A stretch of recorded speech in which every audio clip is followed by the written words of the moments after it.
so I wanted to do a session to help people really hone in on some of the traits and some of the things that you could think about when you are in a relationship with someone. I was just recently asked, like, Lisa, why is the field of narcissism so intriguing all of a sudden? I don't think it's all of a sudden. I think that we're finally getting language for what's been happening in our relationships. We're finally understanding that codependency is a thing, that emotional abuse is a thing, that narcissism is really a thing. And in the past, our relationships could have been like falling apart, but we didn't have any words or any labels to help us understand, well, what was really going on. So if you married someone who consistently cheated on you, you called this person a cheater. But you might not have recognized the other signs of narcissism in addition to infidelity, like gaslighting or projection or entitlement or lack of empathy. You might have married somebody who you just could not get from point A to point B with, someone who was passive aggressive, and you might have been trying to figure out, why is my marriage failing, or why is my relationship so difficult? And you may have recognized this trait of passive aggressiveness, but you might not have put the pieces of the puzzle together to where you were able to recognize narcissism. So I think what's happening, in my humble opinion, is that we're becoming smarter, we're becoming more self-aware, and I do think that as we become more aware ourselves, more awakened ourselves, as we have a desire to live above the veil of consciousness, recognizing that human beings are run by the default mode network in the brain through patterns and programs that were created before the age of 7, like whatever you experienced before the age of 7, if you came from a loving home and you were taught that you were worthy just because you weren't raised with conditional love, thinking that you had to do something to gain love, then you might have an intact sense of self. And so you might not struggle as much as maybe someone else who grew up feeling detached from the self, or who grew up feeling not good enough because of emotional neglect, or who suffered abandonment trauma. And if you're somebody who has suffered from CPTSD, childhood emotional neglect and abandonment, if your parents were narcissists, then you may have grown up feeling like you were not good enough. You might not have a whole lot of self-confidence. And relationships are going to be problematic when you don't have a self, because if you don't have a self, then you don't know how to protect yourself. You don't have a border. You don't have a boundary. You don't know how to say, hey, knock it off, Mr. Narcissist, that hurts. Or knock it off, Mrs. Narcissist, that hurts. You don't do it because you don't have a self. And without a self, you can't have boundaries. You can't exert boundaries, which means that, unfortunately, when we're talking about patterns and programs, people who don't feel enough, people who lack self-love, become exploited by people who are more grandiose in their perception of self. It is literally like a hand in a glove. And so I think it's important that as we get smarter and as we become more self-aware, and as we turn to the internet, as we turn to podcasts, as we turn to people who have come through the codependent marriage or the narcissistic marriage, people who have survived these relationships, and we try to gain insight into how we can also make it through and what we can learn, I think it's very valuable for us to get knowledgeable about the signs of narcissism, not only to help us heal from a relationship that was abusive or toxic, but to also help us weave together an internal narrative that allows us to be more aware of what to look for in future relationships. Because we know that narcissism is absolutely on the rise. Social media is a place that is a breeding ground for narcissism. And social media doesn't look like it's going anywhere. And I think that it is very smart for people to begin to look at their own patterns of behavior, question their own intentions, question their own beliefs, take up the responsibility of healing within so that you can not only evolve as a human being and as a spiritual being, as an integrated human being, but also avoid pothole relationships in the future and manifest relationships that really have the ability to bear fruit.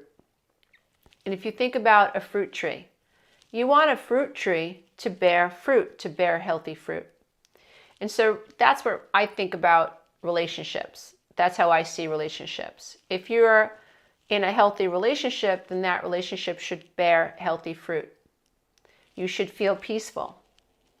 You should feel nurtured. You should feel protected. If you're in a relationship that's unhealthy, unfortunately, the fruit will be bitter. The fruit will be sour. The fruit will make you sick. You'll feel confused. You'll feel dizzy. You'll feel sick to your stomach. You'll feel nauseous. You won't feel good in your body. You'll feel like you have food poisoning. When you live with a narcissist, when you love a narcissist, that's what it feels like. It's like emotional food poisoning. And here's the rub though. If you grew up in a very chaotic, very dramatic, very unpredictable home, then this type of chaos is your norm. And so walking around with emotional food poisoning, sadly, is what you're used to. And being in a healthy relationship that is sweet, that is beautiful, makes you feel all warm and fuzzy inside is not your norm. And so vibrationally, it'll be a mismatch. And that's why I think a lot of people self-sabotage. Because if you come from a chaotic home that is unpredictable and you manifest a friendship, let's say, or a relationship with somebody who is pretty even-keeled or fair, it won't feel in alignment with you. And it'll feel off, and you'll self-sabotage it, unfortunately. And what will feel more comfortable for you is a relationship that is more chaotic. I've coached many people who say they want a peaceful relationship, although they've had a very chaotic childhood, unpredictable childhood. And undoubtedly, we'll coach and a situation will be remembered in which my client recalls pushing away someone that he or she felt was very even-keeled. And eventually they realized that I wasn't ready for that relationship. And you can self-sabotage the relationship that you actually want. And that's why I think that self-discovery work is so important. And healing is so important so that we can line up with what we say we want and hold on to ourselves in our bodies and recognize when we're with somebody who feels like poison fruit or we're with somebody who feels like sweet fruit. There's a huge difference. And we've got to make sure that we are lining up with what we say we want.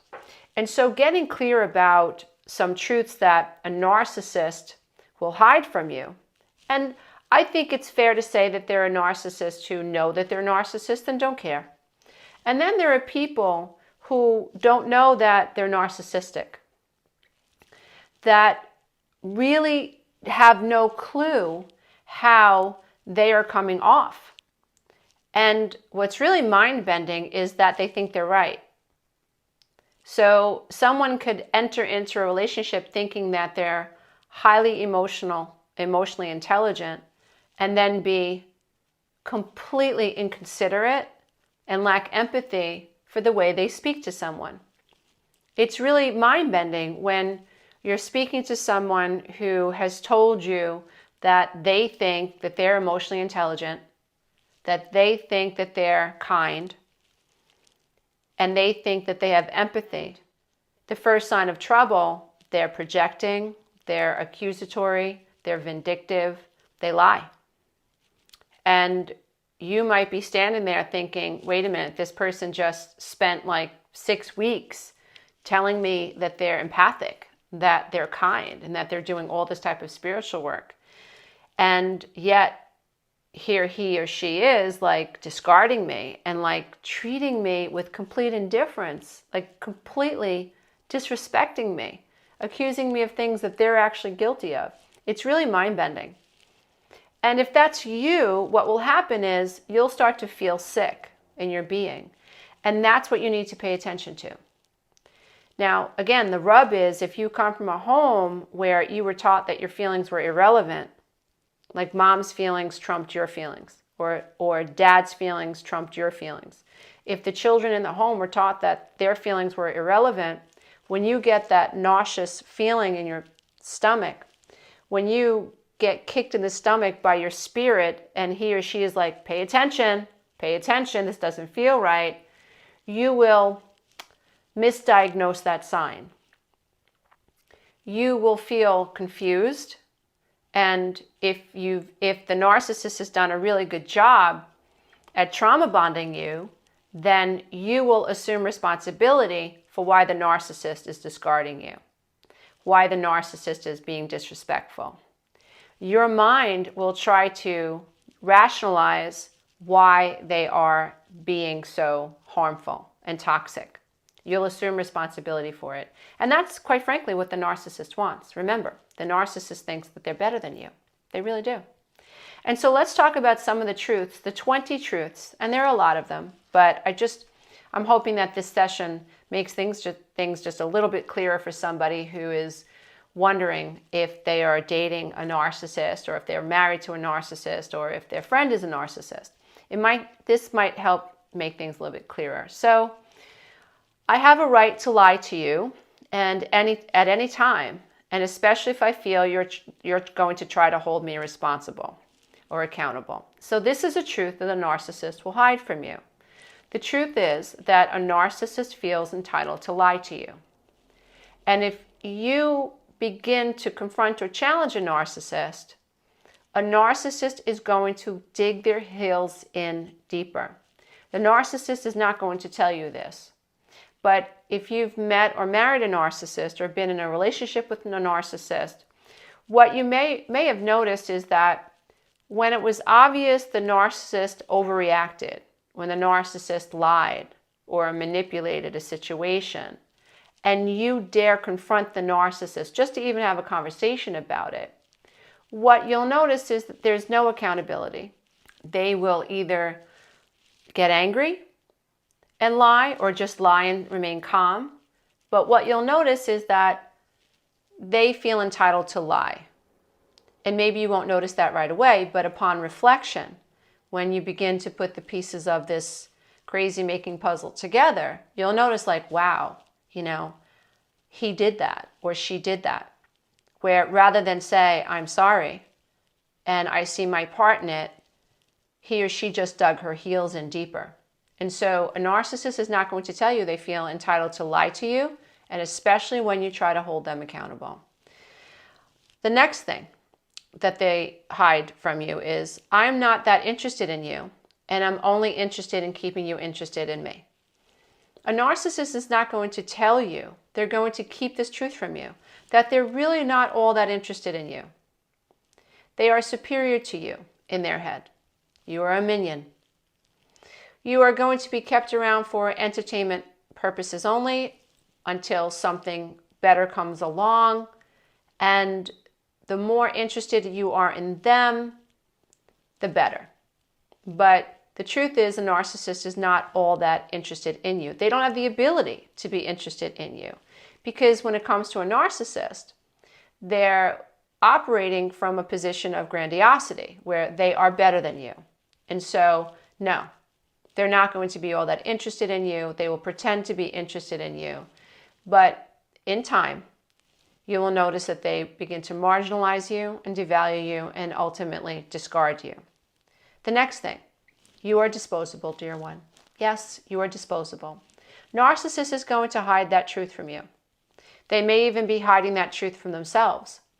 They will have a string of unhealthy, unhappy relationships, and it will never be their fault. It will always be the fault of the person that they're with, even though they are the common denominator. And even though people are saying the same things about them, that they treat them with indifference, that they are aloof, that they are condescending, that they are disrespectful, that they act entitled, that they're rude, that they're a bully. They want to dominate, they want to control, they're pushy.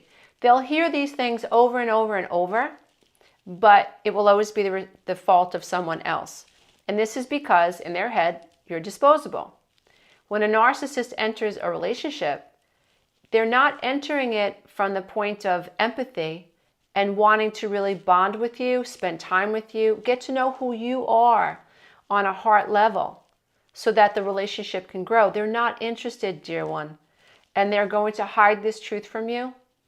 And you will know this by the way that you feel, by the emptiness that you feel, by the confusion, by the lack of connection, by the fear that you feel. The fear that you feel when you consider confronting the narcissist for treating you like you're disposable.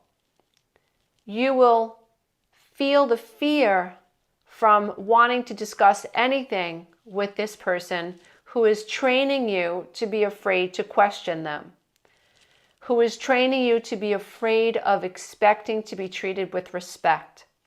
Because the truth is, dear one, they think you are disposable. And they really feel that way. And so this is a truth that a narcissist will hide from you. Another truth is, I mean nothing I say.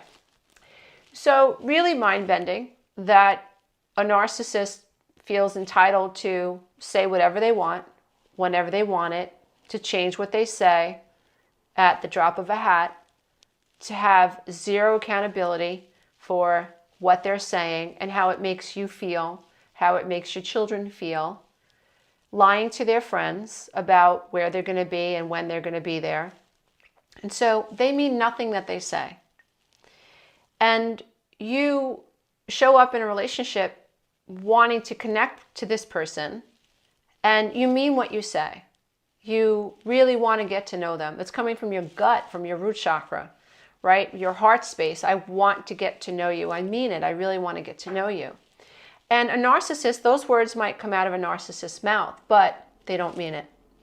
And in time, you will notice the other signs of narcissism. You'll notice the traits, the negative personality traits in this person. You'll notice that they are highly disagreeable, that they are unforgiving, that they are rude, that they are arrogant. In time, you're going to see the other negative personality traits begin to surface. But a truth is that they don't mean anything that they say. If you love this content, don't forget to check out the next video, and you can go to my website and take the codependency quiz.